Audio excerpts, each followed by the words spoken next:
Good evening and welcome to Monsters Among Us. I'm your guide, Derek Hayes. Greetings, Earthlings. Welcome back to the program. I trust you've all been well since we've last spoke. Well as anyone can be these days, I suppose. Now, I'd love to tell you I have an excellent show lined up for you this evening, but frankly, I'm not yet privy to that intel. Because tonight's episode is another in the Grab Bag series. Now, I overworked myself over the holidays, and David Flora and I have been really busy this week, putting time into our soon-to-be-released documentary, Shadows in the Desert. So long story short, I just fell behind. But as I've said numerous times in past episodes, and I mean with every fiber of my being, I do not want to leave you guys hanging. So tonight, we venture forward, scriptless, unprepared, and unresearched. Just like you, I do not know the contents of the following calls, only the name and location of their submission. So without further delay, I bring to you tonight, whatever, Matt, from the state of Indiana.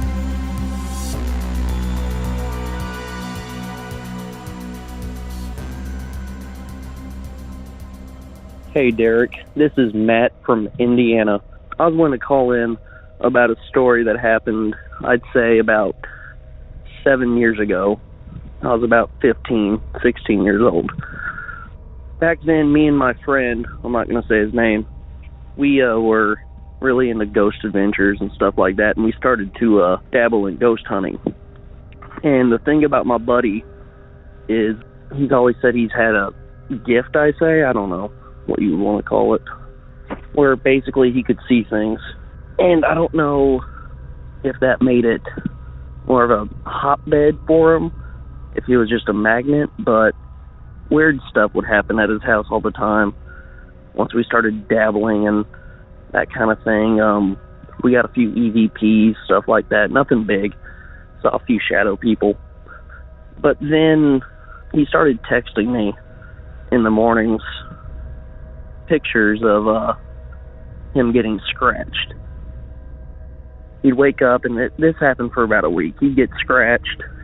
It's like he was getting attacked. I don't know.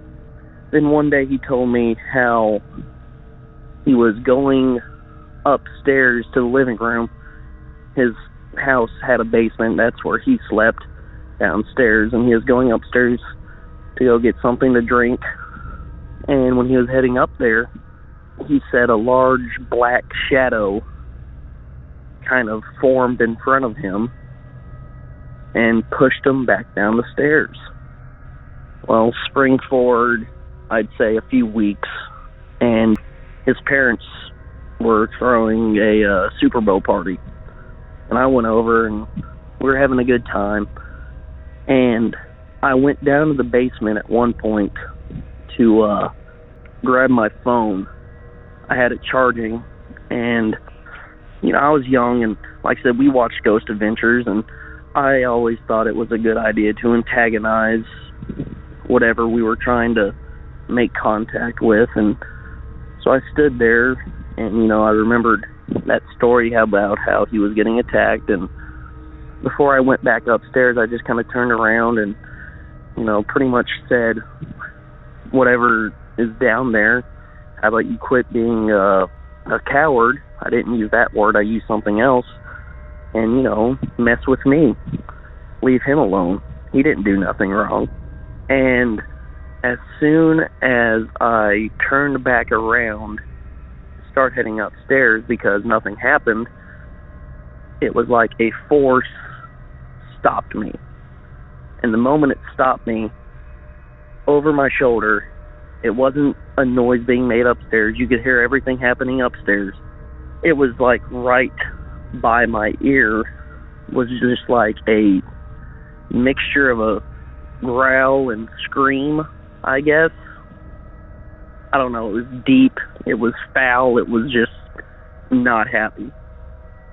And as soon as that ended, pressure lifted and I was able to kind of move forward again. And I hightailed my ass back upstairs and was like, okay, noted, and just continued from there, just went through the rest of the night.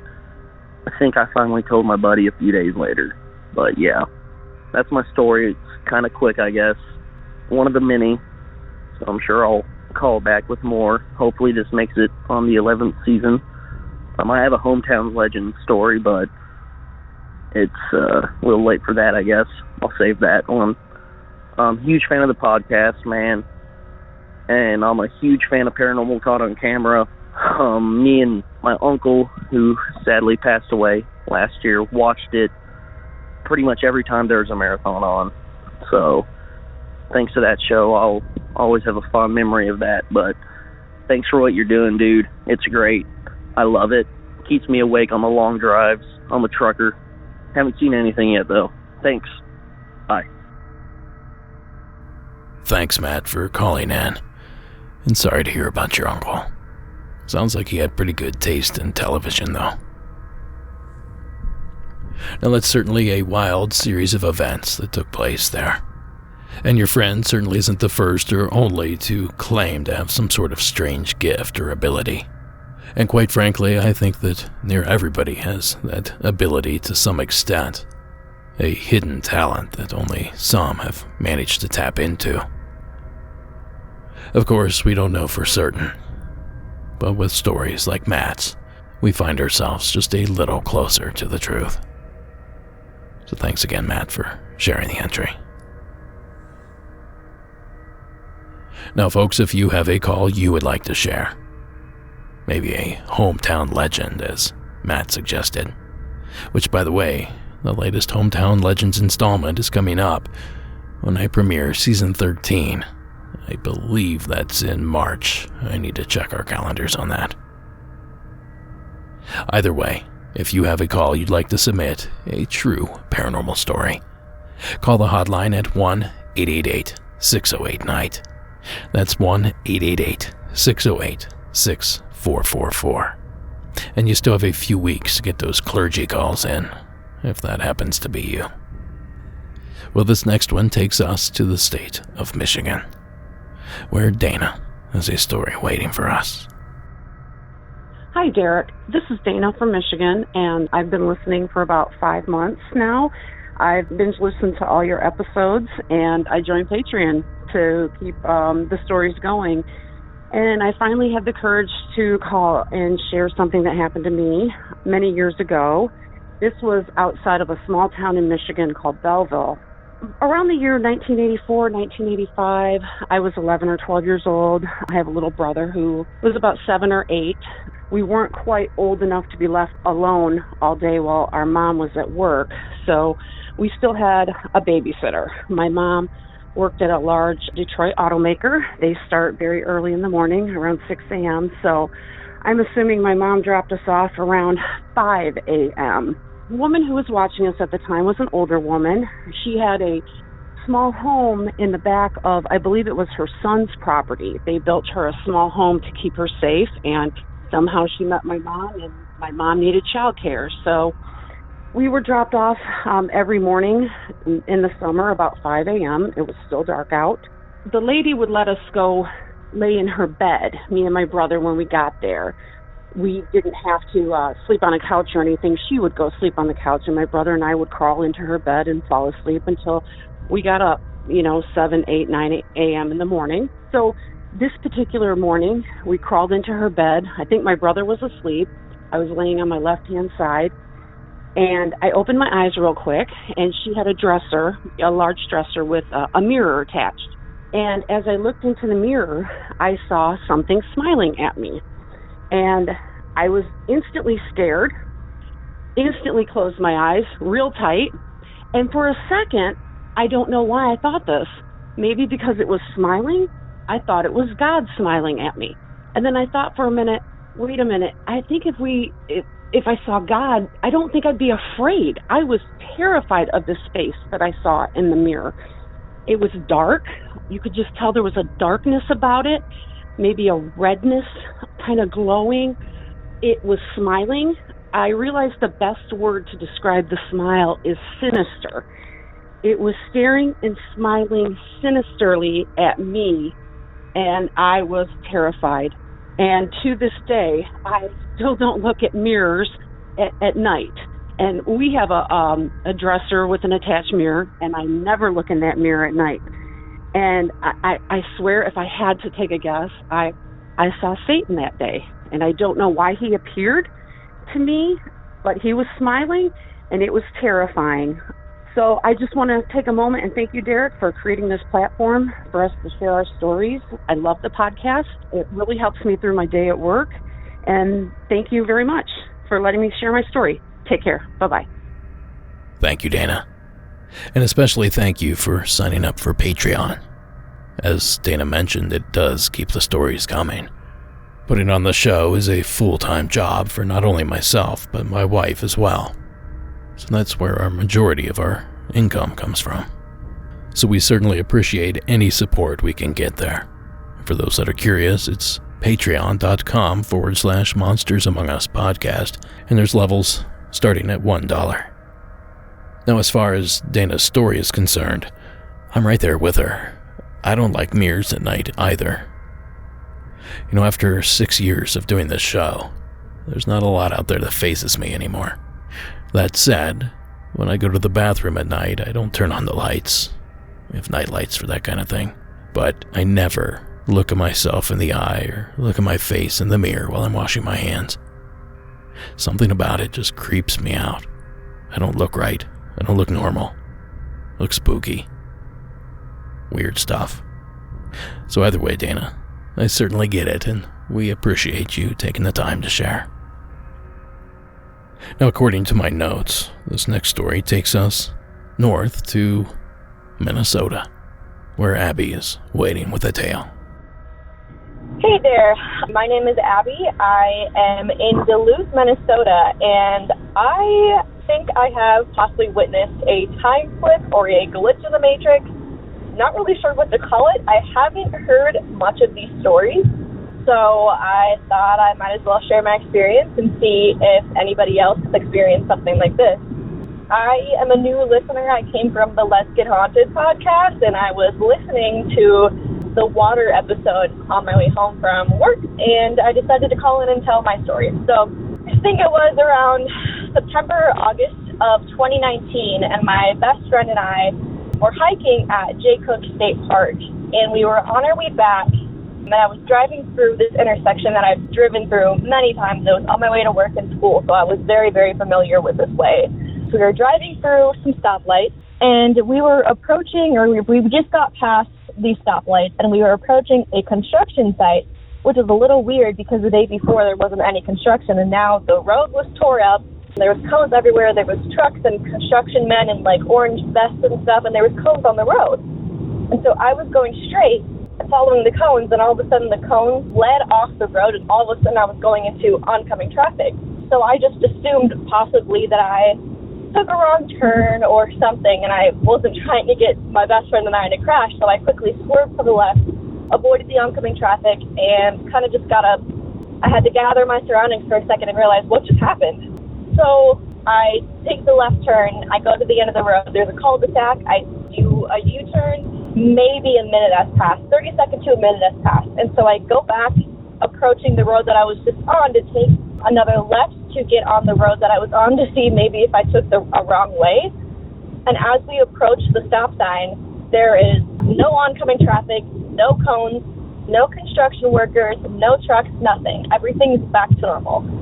And I'm so grateful that my best friend was there to witness this with me, because in 30 seconds to a minute, there is no way that all of that could get cleaned up, including the road that was torn up. It was back to normal.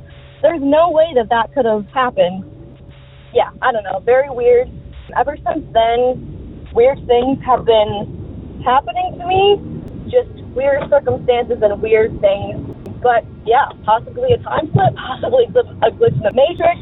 Yeah, I don't know. Hopefully other people have similar experiences to mine. But all right, I love the show, and hopefully you get some use out of this. All right, bye. Thank you, Abby.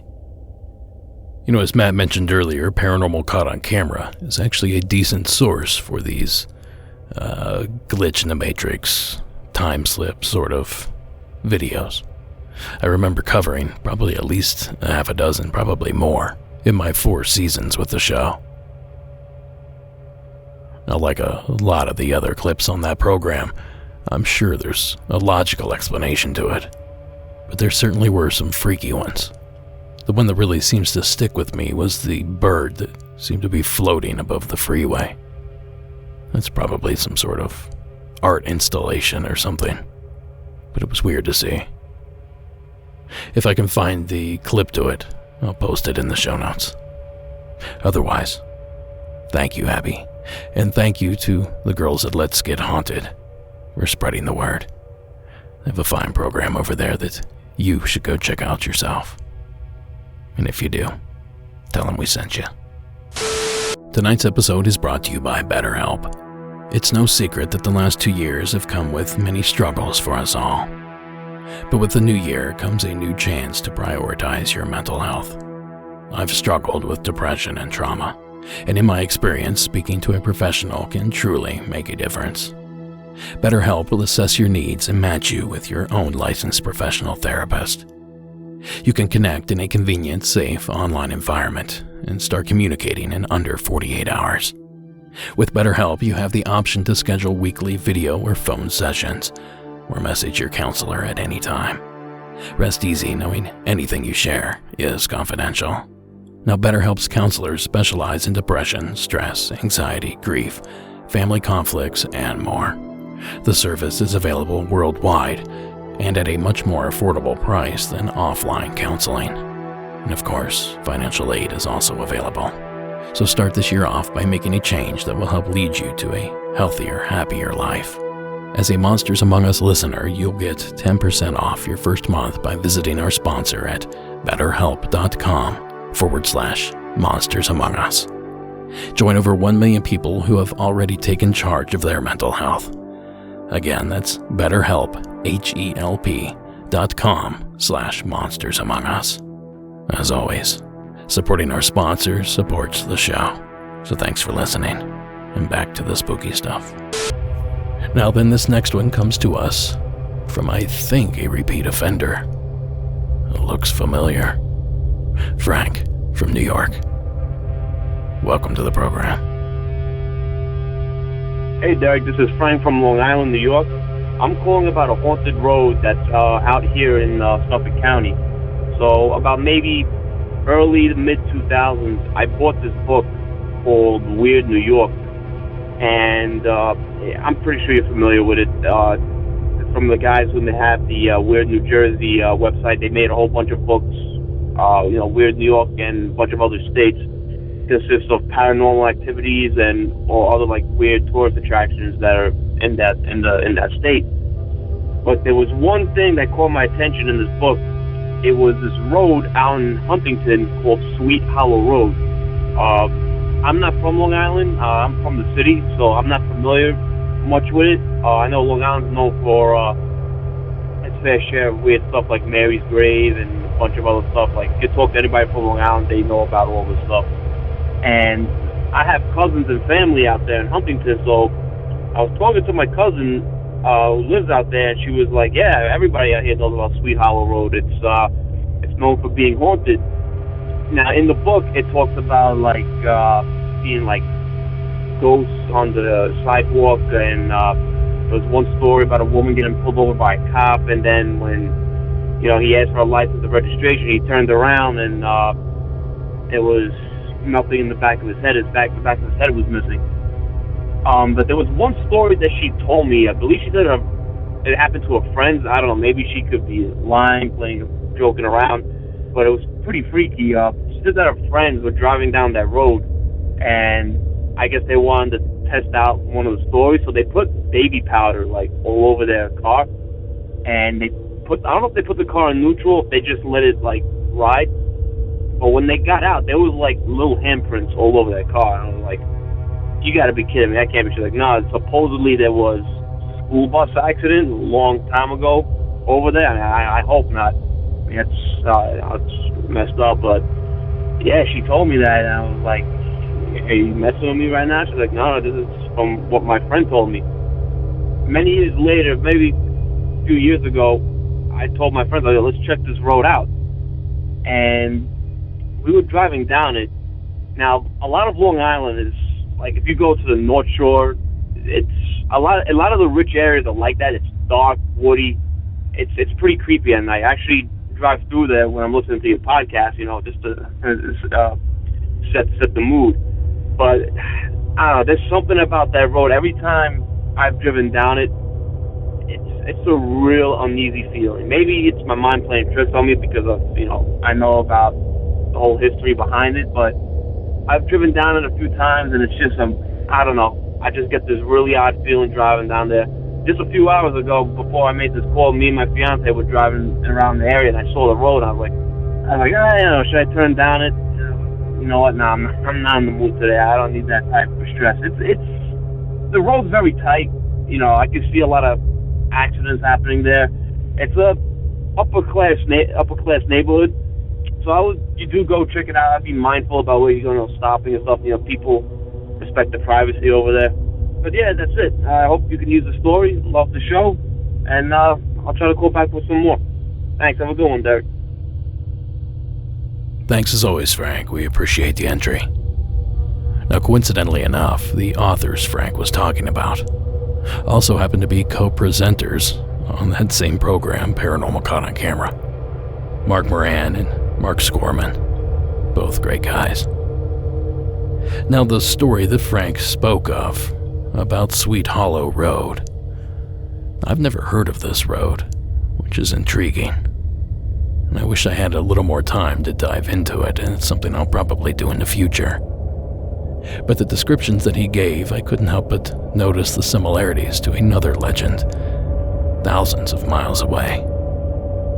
The San Antonio Ghost Tracks, which is a set of train tracks in the city of San Antonio, Texas, that people would park on and sprinkle baby powder on their bumper.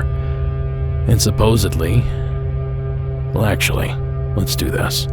While I was listening to Frank's call, I dug up this video clip that I was going to try to find a segue to. So let's let KSAT ABC News 12 out of San Antonio fill you in on all these details. It's a famous San Antonio urban legend, the ghost tracks at the Shane Road Railroad crossing. The school bus stalled on the tracks and was hit by a train. Now they say the children's ghost will push your car over the track to safety. In reality, it's an illusion. It's gravitational pull, not a ghostly push that gets you over the track. Or at least it did. That stake right there is the center of the track. The crossing is shutting down temporarily on Monday. Union Pacific is adding a siding track that will go through here. A railroad spokesman said the project will change the elevation of the site and the phenomenon that's brought so many people there. Isn't that against the law? But why? That's horrible. I don't want that at all. The spokesman said the project wasn't proposed because of the phenomenon, but having it go away is a side benefit for the railroad. It's drawn people to do unsafe stuff at an active train crossing, he said, chasing a decades-old ghost story that won't even survive until Halloween. Then I guess we'll have to try it tonight. And that clip was from 2018, around Halloween time. And it just goes to show you that these places won't be there forever. So there's something spooky out there you want to experience or witness. Now's the time to do it. Thanks again, Frank, for sharing your entry. Tonight's episode is also brought to you by Magic Spoon. It's a new year, and one of my goals this year is a common one a lot of us share: to eat healthier. Cereal is a comfort food that makes me feel nostalgic, and Magic Spoon is a cereal that reminds me of some of the best things about being a kid, but thankfully isn't full of the sugar and junk found in some of our favorite childhood cereals. Magic Spoon has 0 grams of sugar, 13 to 14 grams of protein, and only 4 net grams of carbs in each serving. At only 140 calories per serving, it's keto-friendly, gluten-free, grain-free, soy-free, and low-carb. You can build your own custom bundle that includes flavors like cocoa, fruity, frosted peanut butter, blueberry, cinnamon, cookies and cream, and maple waffle. I happen to like the fruity variety, which makes a delicious, guilt-free midnight snack while you're out there binging Monsters Among Us episodes. So head to magicspoon.com/Monsters Among Us to grab a custom bundle of cereal and start your new year off right. Be sure to use promo code Monsters Among Us at checkout to save $5 off your order. Magic Spoon is so confident in their product, it's backed with a 100% happiness guarantee. So if you don't like it for any reason, they'll refund you your money, no questions asked. Again, that's magicspoon.com/Monsters Among Us and use code Monsters Among Us to save $5 off your order. And you know what's next. As always, supporting our sponsors supports the show. So thanks for listening, and back to the spooky stuff. Now this next one comes to us all the way from the Pacific Northwest. Please welcome Jackie to the program. Hi, Derek. This is Jackie from Washington, and I have a story that takes place in my childhood home. So I lived here from age 8 until about 18, and then a few years ago I came back to house sit for my stepdad, who still owned the home and was in the process of selling it. So when I came back to house sit, it was just for the winter. I never thought this house was haunted, really. I still am not sure if it really was, but I had some strange experiences there. I always felt a little bit weird in the house alone, but, I kind of brushed that off at the beginning. There was one night where I was sitting at the kitchen counter, and I had a feeling of dread that came over me, which, if you've been there, you know how that feels, like the hair stands up on the back of your neck. And then shortly thereafter, I heard a strange sort of ticking sound coming from behind me, and it unnerved me. I got up and I looked around from where the sound was coming from, and it turns out that it was a wall clock above the pantry door, and it was ticking backwards. It would tick backwards a couple ticks, and then forward, and then backwards, and then forward again. And then immediately after that, as soon as I realized that was happening, I cocked my head and I looked at it, and then the Alexa turned on by itself and started saying, "It's home, it's home, it's home." Of course, I ran over there and unplugged that thing right away. And, of course, it could be coincidence that both of them started malfunctioning at the same time or doing things at the same time, but they weren't connected. The clock wasn't a smart clock or anything. It was just a wall clock with batteries. So that was the first thing that kind of freaked me out. There was a couple doors upstairs, double doors that would open on their own while I was gone, and I'd come home and find them open. I'd actually have to tie them shut. And that never happened to my stepdad while he was alone in the home. It was just while I was there. Another thing that happened is that one night I got out of the shower. It was like 11 o'clock at night. I went to my room, and suddenly the house alarm went off. It did this 2 times in a row, and it kept telling me that there was a breach at the back garage door in the back of the garage, which really scared me because I didn't want to go investigate that. But I did, and everything was fine. Nothing was out of place. It was just some kind of weird glitch, malfunction. Again, something, similar to what was happening before. So there was all these weird sort of glitchy malfunction things that kind of freaked me out in the instant, but, I didn't ever see anything or hear anyone. But I did remember while I was there that I had an experience when I was a kid where I thought my mom was calling me as I went to sleep, and she swears that she was not calling me, and she couldn't have been sleep talking because she had just laid down to bed. And I was probably about 12 or 13 at the time, and I remember thinking, maybe it's like Samuel in the Bible, maybe God's calling me, because it sounded exactly like my mom, though.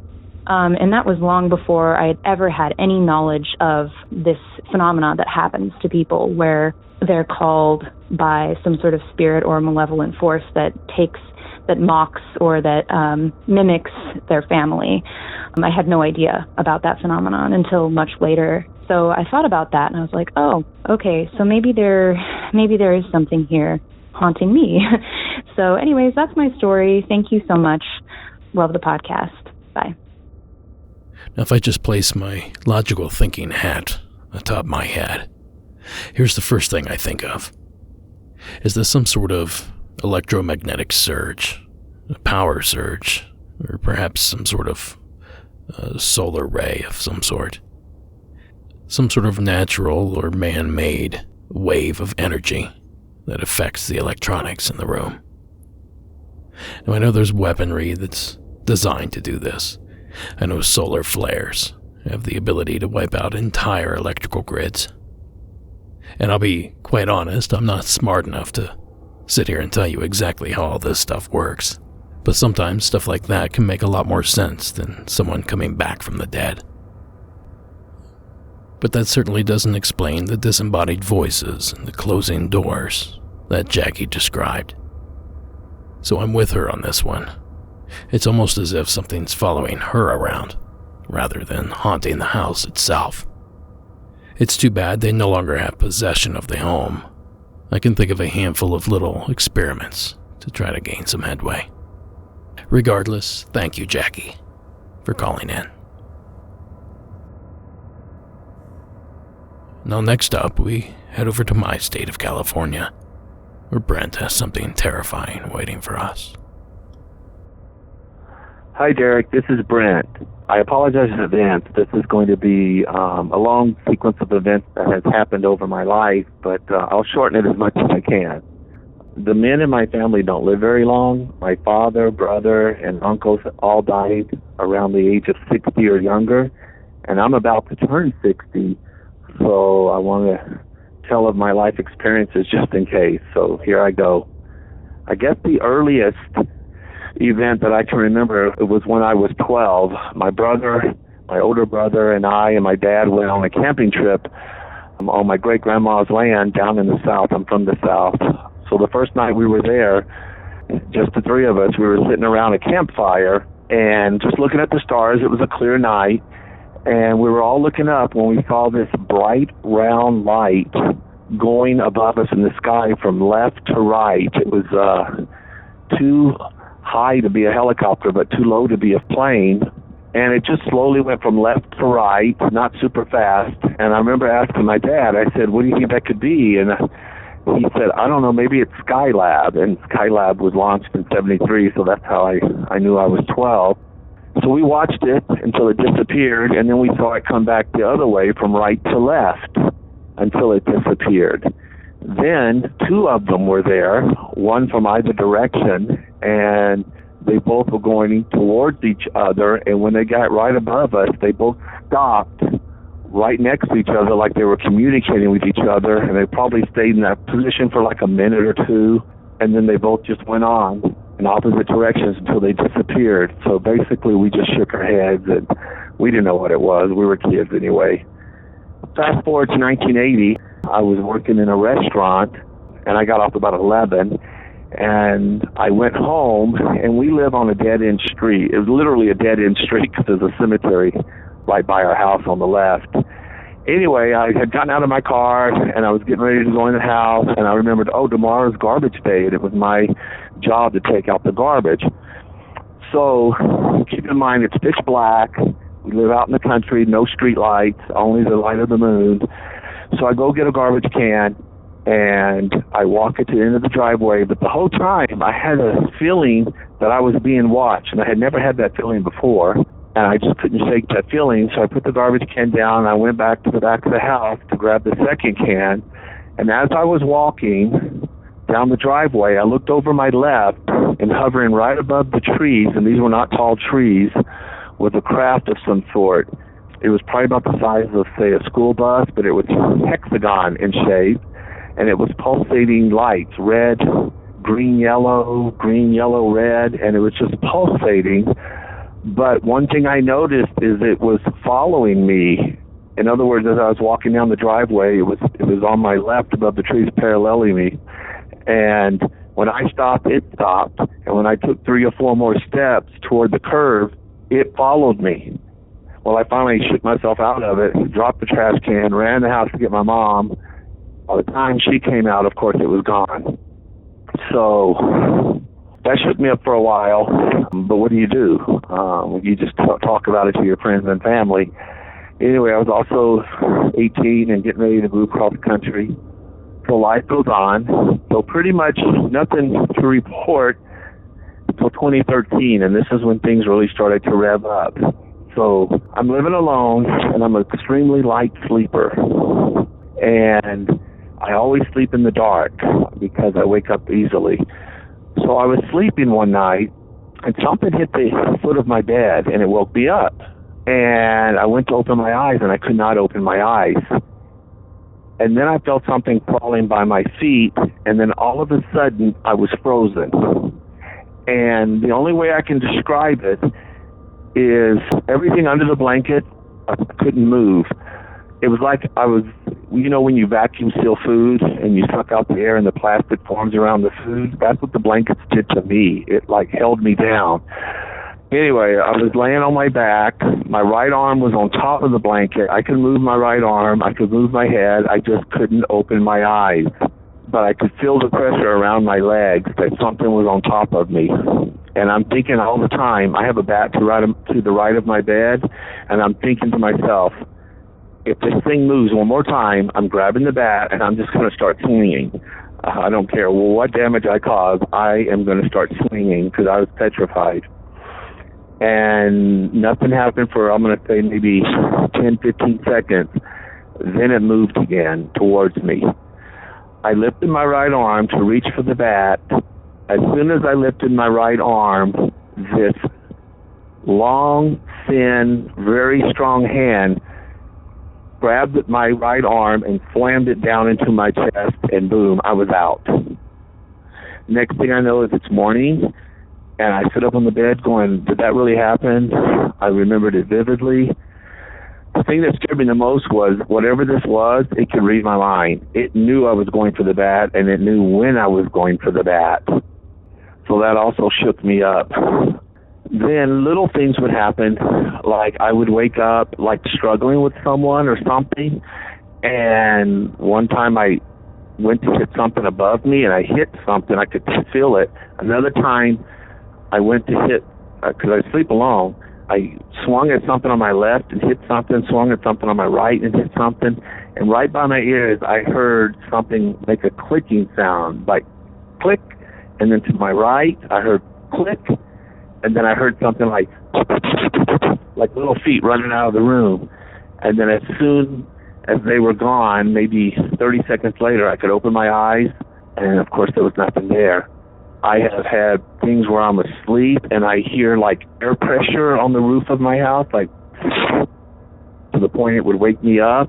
I've woken up and seeing bright lights in other parts of my house.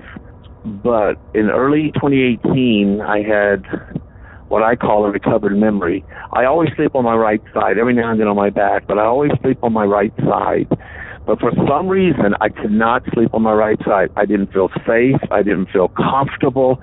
There was just something wrong. I couldn't sleep, and I couldn't figure it out. And this went on for about 2 weeks.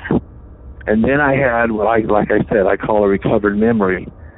I was sleeping on my right side. I must have heard something. Now, remember, ever since that experience a few years later with something crawling on me in the bed, I started leaving my hall light on. So I was sleeping on my right side, and I must have heard something, and I sat up, looked over my left shoulder, and I saw 4 of them. And because I had the hall light on, I saw them clearly. And they were standing in my doorway. And all four of them had their mouths open like they were as shocked that I was awake as I was to see them. And what they were almost your typical gray, except the heads were different. The heads, believe it or not, were hexagon shaped. And we just basically stared at each other for like maybe 5-10 seconds. Then the four of them rushed me. And that's it. I don't remember anything else. So that obviously upset me. Still upsets me to this day. And then I've had other experiences where I basically call it the zombie state. It's like whatever these things are, they have the ability to have complete control over your mind, but every now and then, for whatever reason, you can snap out of it. And this has happened to me recently, and probably the most dramatic of them, I guess, would be, I guess I was in this state, and I felt a jolt, and it was almost like I was in an elevator. But when the door opened, I think this is what also jolted me out of the zombie state. It's what I saw. It looked like a huge waiting room, and on the right side of the room were men, and they were all sitting in chairs, and they were facing towards me. On the left side of the room were all women, and they were all sitting in chairs facing the opposite way. But the first man I saw, I think he was in the second row, his head easily was 4 to 5 times bigger than it should have been. And it looked like it was stitched together. But he was just sitting there talking to other men. They were talking to him. There was no reaction. It was like they were all just in a waiting room. Anyway, I was being led, even though I couldn't look down for whatever reason. I was being led, and we took a left. And we were walking between the women sitting in the chair, and there was these 2 older women. When I walked by, one of them looked up at me and said, "Are you from New York?" And I just shook my head no, and then she and the other lady just started giggling. And then we walked forward, and then that's it. That's all I remember. There are other things that I snapped out that I was doing, but I want to keep this PG, so I don't want to mention those. But there have been other events that happened where I had snapped out of this state and they were having me do these things. But anyway, you know, I hear people say, oh, the aliens are here, they're good for mankind, they're here to help us, and maybe there are some aliens that are good. But whatever is coming into my house that's doing what they're doing to me, taking me, these are not good. I feel that we are nothing but cattle to them for their experiments or whatever. They don't care about us. And then I think of all these people in the waiting room. Who are they? And one thing I didn't mention is that they were all older. They all looked like at least 50 and older. And I'm thinking to myself, how long have they been here? And why are they so calm and just sitting here? I mean, are they all in the same type of trance? I mean, but they were talking. They have a mind loop going, that they're just at a waiting room somewhere. I mean, I don't know. I think of the missing 411 with David Polite as maybe these are some of the missing people, and for whatever reason they can't return them. I don't know. Basically, that's the bulk of what's happened to me. Like I said, I left some things out, but again, I want to thank you for allowing me to tell my experiences. And I guess the last thought I'd like to leave you and your listeners is, imagine this was all happening to you in your life. Now you try to go to sleep at night. All right, take care, Derek. Thank you. I'm not sure that anyone could. Thank you, Brent, for calling in. Wow. That's a lot. It's a lot to unpack. It's a lot of details. It's a long timeline as well. Let me start off by saying that given the curse, I guess, for lack of a better word, of your family, I hope you're still with us, Brent. Oddly enough, and short tangent here, my mother's side of the family has a similar curse. 54. My great-grandmother, I believe her mother, my great-aunt and my grandmother all passed away at 54. Trust me when I say my mom's 54th was a worrisome event. She's doing great, though. Hi, Mom. So anyway, let's circle back to Brent's experience. Many aspects of the story fall in line with sleep paralysis. The inability to move or open the eyes, that sort of thing. But there were some details in there that didn't add up. The movement of one arm and the head. And of course, sitting upright and seeing the creatures in question. I don't think that's sleep paralysis. And it's certainly worth mentioning that the details that Brent gave about his past experiences, they all seem to jive with other abductees. I'm sure if you're a fan of this stuff, you noticed some of those similarities yourself. And based on the number of sightings that Brent had throughout the years, it certainly seems like they've kept tabs on him in some way.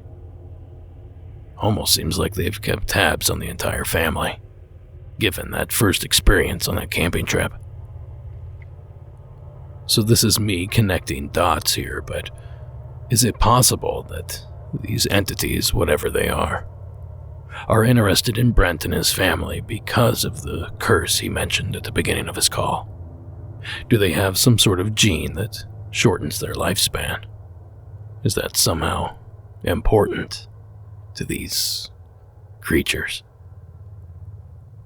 These are wild speculations, but if I'm honest, Brent's story was a wild story. So from there, all I can say is, that's incredible stuff, Brent. And I can't imagine enduring just one of those elements. So thank you for sharing that story with us. Maybe somebody out there has had similar experiences. Something might have clicked for them. If that's you, be sure to reach out. Now, believe it or not, I have another story for you. Not sure how I'm going to top that one, though. Well, Landon from South Carolina. Let's see what you can do. Hey, I am Landon from South Carolina, and the location of the phenomenon was in Houston, Texas. And it's not actually my story. I'm telling it from my grandma's perspective, from her cousin's perspective, actually. But anyways, we were just sitting in the living room, right? And I was just asking her, because I watch her podcast a lot. It's pretty great. And I was like, have you ever experienced anything crazy, like monster or phenomenon, something you couldn't explain? She's like, no, I haven't experienced anything like that. But my cousin, Mary, who was in Houston, Texas at the time, they were doing a job, her and her husband, where they were, restoring old buildings and planes, and there was a crashed plane, and so they were sent in to restore it. And, she said that it was abandoned, the plane was missing parts of it, and so, they were just, clean it out, make it look as nice as possible. And she said they had walked in there, with their supplies and all that, ready to restore this plane. I'm not sure of the model or type, but they said that they saw scratch marks all around the plane.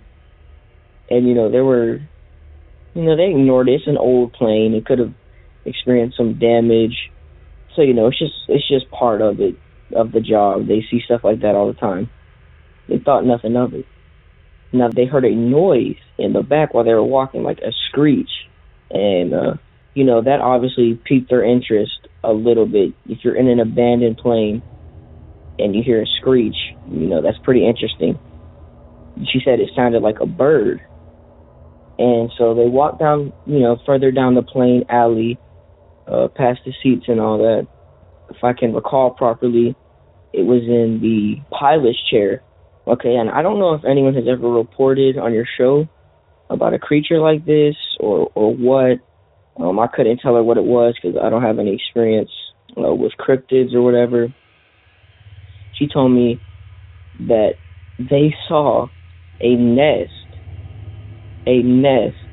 and that a bird-like creature that stood about 6 feet with a human face had turned and looked at them.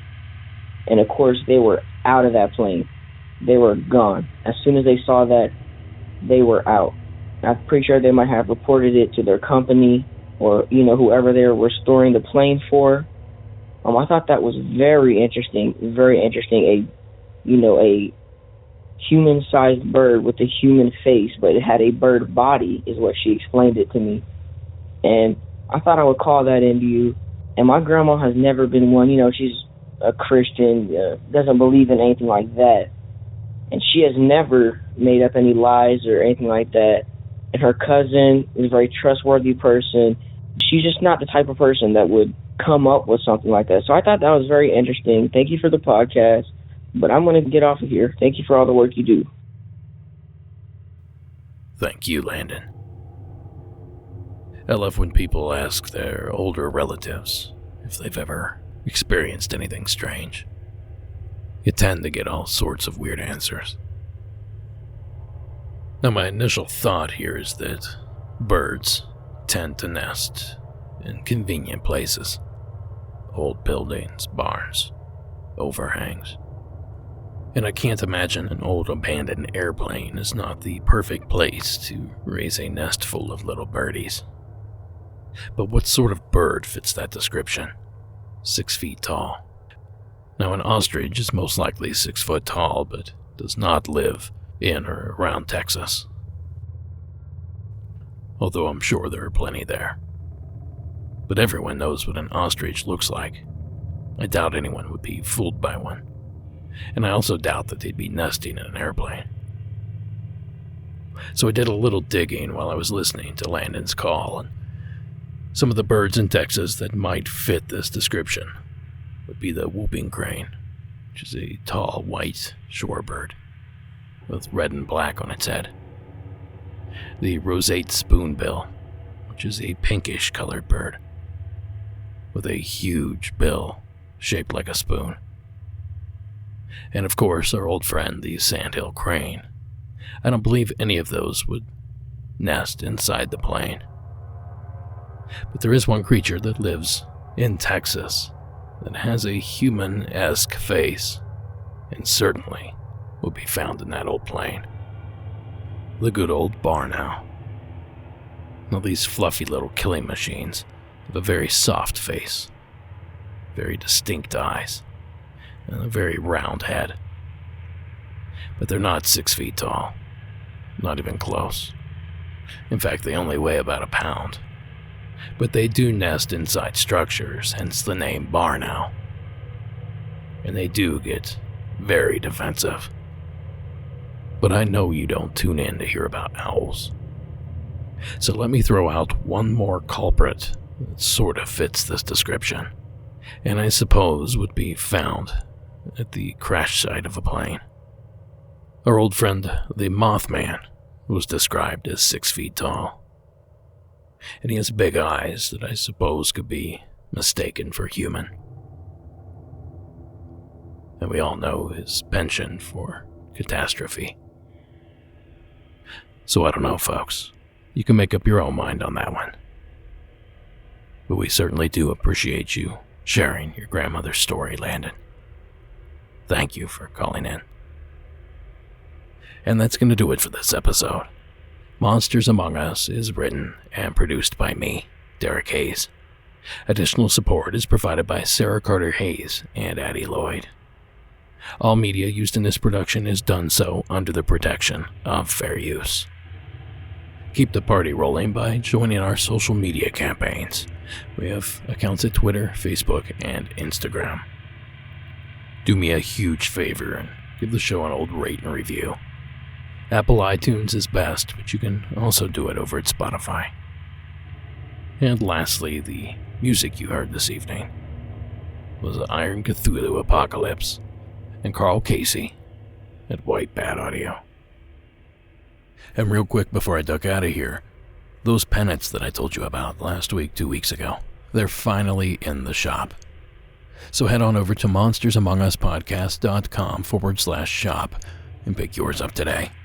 Now, these amazing Mothman-inspired pennants, baseball-style pennants, were designed from an incredible artist, Maximum Prime Art.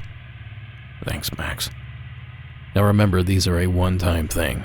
We probably won't reorder these, so if you want one, now's the opportunity to get one. There's 2 designs, there's 2 colors, and one of those glows in the dark. So again, that's monstersamonguspodcast.com/shop.